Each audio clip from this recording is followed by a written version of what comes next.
கல்விப்பணியில் வந்து தன்னை வந்து முழுமை ஈடுபட்டு கல்வி சம்பந்தமாக எங்கே போனாலும் சரி இந்த வட்டாரத்தில் என்னோட பேர் எல்லா இடத்துலையுமே இருக்கும்.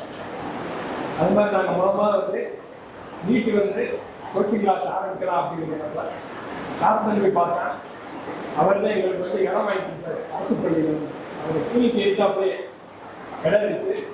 நிறையா போய் கேட்டால் யாருமே எனக்கு ஹெல்ப் பண்ணல. சாப்பிட்ட போய் சொன்னோடனே அவர் தான் எங்களுக்கு வந்து பெட்ரோல் ஆசிரியர் தலைவராக இருக்காரு.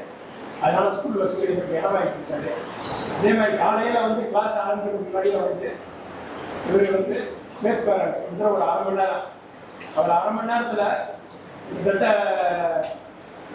10 பேஷண்ட் வரைக்குமே அவர் பார்த்துருவார். ஆனால் அதெல்லாம் விட்டுட்டு அவர் வந்து எங்களுக்கு வந்து அங்கே வந்து கிளாஸ் எடுப்பார். மோட்டிவேஷன் ஸ்பீச் முடிச்சுட்டு பிள்ளைகளுக்கு வந்து டீ வாங்குறதுக்காண்டி 400 ரூபா கையில் விட்டுட்டு போவார். எந்த டாக்டருமே வந்து போய் கிளாஸ் எடுத்தா ஃபீஸ் வாங்கிட்டே போவாங்க. ஆனால் அவர் கிளாஸ் எடுத்துட்டு எங்களுக்கு வந்து ஃபீஸ் கொடுத்துட்டு போவார். அது மட்டும் இல்லை, இன்னும் நிறையா பள்ளிப்பணியில் என்னென்ன ஹெல்ப் வேணும்னாலும் சரி அவர் நிறையா செய்யறதுக்கு காத்துக்கிட்டு இருக்காரு. உங்களுக்கு கல்வி சம்பந்தமாக ஏதாவது தேவைன்னா சாரை போய் அனுப்புங்க. அது மட்டும் இல்லை, நிறைய அட்டஸ்டேடு அதெல்லாம் வந்து அவர் இலவசமாகவே பண்ணி தர்றாரு.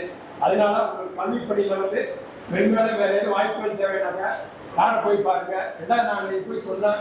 உடனே 1:30 மணிக்கு வர காமராஜ். அதே மாதிரி கரெக்டாக வந்துட்டாரு. ஆகவே எங்களுக்கு எல்லா வகையும் ஆக்கமும் ஊக்கம் படுத்த மதிப்பிற்குரிய மருத்துவர் திரு டாக்டர் செல்வராஜ் அவர்களுக்கு எங்கள் பிரிவின் சார்பாகவும் எங்களுக்கு சார்பாகவும் மனமார்ந்த நன்றியை தெரிவித்துக் கொள்கிறேன். ரைட், நல்லா படிங்க.